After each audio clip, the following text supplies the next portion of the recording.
All right, third graders. So we left off last week in Wild Robot, and Roz had her hut set up. There was a fire, but they got the fire out. They're in the nest, and they're having a conversation around the fire. And Chit Chat, the squirrel, and Crag, the turtle, having a conversation. And they're talking about how things used to be and how things are changing. And we know that happens, right? Adaptations happen. So things are changing. So Crag the turtle is talking, and he'd seen 99 winters. And he was saying this winter has been the worst. And Chit Chat's adding on, like, why is this happening? What's going on? So they're really just talking about weather and the adaptation of what's happening and how things are evolving. So Chit Chat says, I heard the ocean has gotten higher, but I don't see how that could be true. I mean, where would all that extra water come from? You are right. The ocean is higher, said Crag. My grandfather used to say that long ago this island was not an island at all. It was a mountain surrounded by flatlands, and on the ground, and then the ground shook, and the oceans grew, and the land slowly flooded until the mountains became this land. Animals from far and wide were forced to come here to escape the floodwaters. In those early days, there were too many animals living in too small a place. The island did not have enough food to feed them all, but between fighting and disease and famine, a balance was finally reached, and we have kept that balance ever since. Chit Chat's eyes grew wide with concern. If the ocean keeps rising and the island will be swallowed up by waves, and I don't even know how to swim. If the waves ever do shallow this island, it will not happen for a very long time, said Crag. But then you will be long dead, even me. Everything has a purpose. It was Swooper's turn to lecture the lodgers. The sun is meant to give light, plants are meant to grow, we owls are meant to hunt, we mice are meant to hide, we raccoons are meant to scavenge. Roz, what are you meant to do? I do not believe I have a purpose. Ha! I respectfully disagree, said Swooper. Clearly, you are meant to build. I think Roz is meant to grow gardens. Roz is definitely meant to care for Brightville. Perhaps I'm simply meant to help others. Chapter 59, The Spring. Dripping water, flowing water, splashing water. Winter's blanket of snow and ice was finally beginning to melt. White was fading away to expose the grays and browns that had been hiding beneath. Little green buds were appearing all over. Crowds of bright flowers were rising up from the dirt, and soon the island would be bursting with rich scents and colors. At long last, it would be spring. The lodgers returned to their own homes. The hibernators emerged from their secret places. Roz roamed around across the island and checked in with the beavers and the bears and all the animals and the friends she'd missed. Then the robot went home to work in her garden. After the bittersweet winter after the bitterest winter anyone could recall, life was slowly returning to normal. So finally spring is coming, kind of like what we're experiencing. Yeah, beautiful spring, the buds are coming out. However, it was a quiet spring. There were fewer insects buzzing, fewer birds singing, fewer rodents rustling. Many creatures had frozen to death over the winter, and as the last of the snow melted away, their corpses were slowly revealed. The wilderness really can be ugly sometimes. But the ugliness became beauty. You see, those poor dead creatures returned to the earth. Their bodies nourished the soil, and they helped create the most dazzling spring bloom the island had ever known. Chapter 60, The Fish. Help! Help! He's got my tail! Paddler was splashing and screaming in the pond. Mr. and Mrs. Beaver were nowhere to be seen, so Roz picked up a fallen tree branch and stopped into the shallows. Grab onto this, she said as she reached out with the branch. Paddler grabbed it with his big teeth, and the robot lifted him up out of the water, and there, hanging from his young beaver tail, was Rockmouth, the grumpy old pike. In one quick movement, Roz pulled in the branch and gripped the fish with her two hands. Paddler flopped into the water, where his parents suddenly appeared. What is wrong with you, Rockmouth? Mrs. Beaver dragged her son away. You've always been a nuisance, but this time you've gone too far. Do us all a favor, Roz, and toss him to the vultures. I cannot do that, said the robot. but I might be able to help. Roz placed Rockmouth in a deep puddle near the pond where he couldn't swim away. Then she waited for the fish to explain himself. Fish aren't very talkative, especially grumpy fish like Rockmouth. But eventually he opened up to the robot, and before long she was waiting for the beavers to join them. Rockmouth used to live in the river, said Roz to the beavers shuffled over, but you trapped him here when you built your dam. He's been very angry ever since. That doesn't give him the right to attack my son, hollered Mr. Beaver. It certainly does not, hollered Mrs. Beaver. I'd be upset too, said Paddler. I'd hate to be kept away from my home. Mr. Rockmouth, you should have said something sooner. The fish looked up from the puddle with a frustrated expression that meant, I tried, but no one was listening. Well, the situation had to be remediated, and you can guess who rose to the occasion. Roz was determined to get Rockmouth back to his home. After she explored the nearby waterways, it became clear that she would have to carry the pike through the forest and across the great meadow to the nearest bend in the river.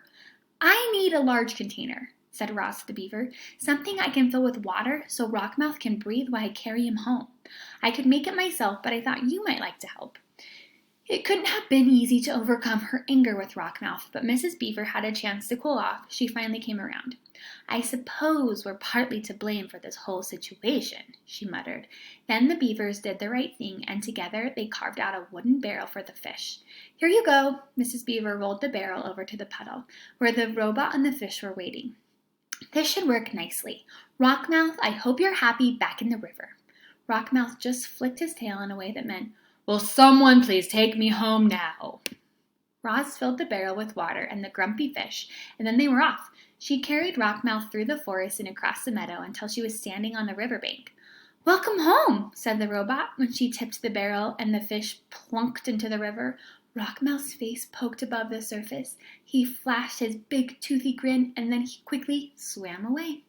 Oh, look at Roz, making things better. Chapter 61, The Robot Stories. The story of how Roz helped Rockmouth spread through the river and across the island, and soon it was followed by the other robot stories. There were stories of Roz growing gardens in dry, barren places. There were stories of Roz nursing sick animals back to health.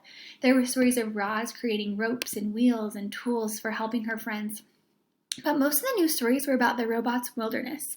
You see, Roz had noticed that the wilder she acted, the more the animals liked her, and so she barked with the foxes and sang with the birds and hissed with the snakes.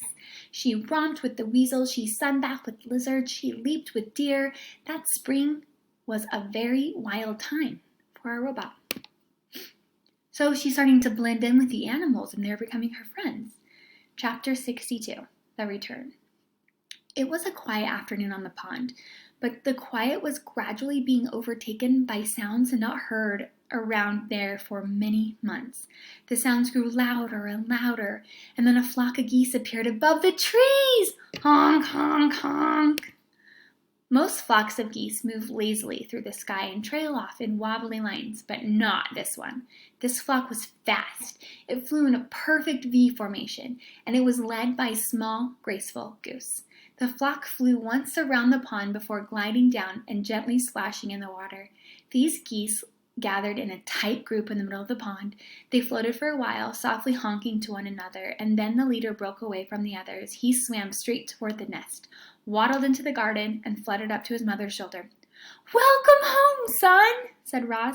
It's good to be back, Ma, said Brightbill.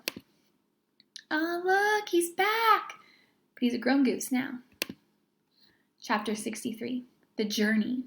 After months of separation, Roz and Brightbill, mother and son, were together again, and they had so much fun catching up.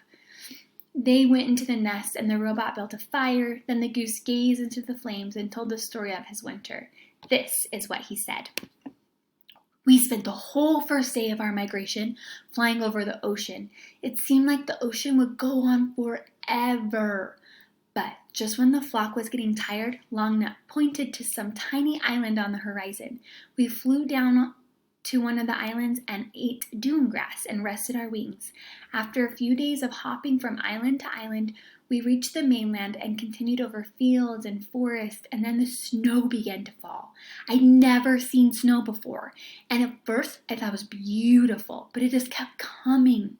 The others explained that the snow was early, that we were never supposed to see it, but there was a piling up all around us as we tried to sleep at night. Longneck worried that the weakest geese wouldn't survive, and he was right. We lost Widefoot to that very first snowstorm. We tried to fly around the snowy weather, but we got completely lost and the weather became even worse. Lakes and ponds and rivers began freezing over. We couldn't find food or water, so we ate snow, and that only made us colder. We had trouble cleaning ourselves, and our feathers became dirty and heavy. The flock was in bad shape, but Longneck kept us moving. "We are geese," he squawked, "and geese keep going."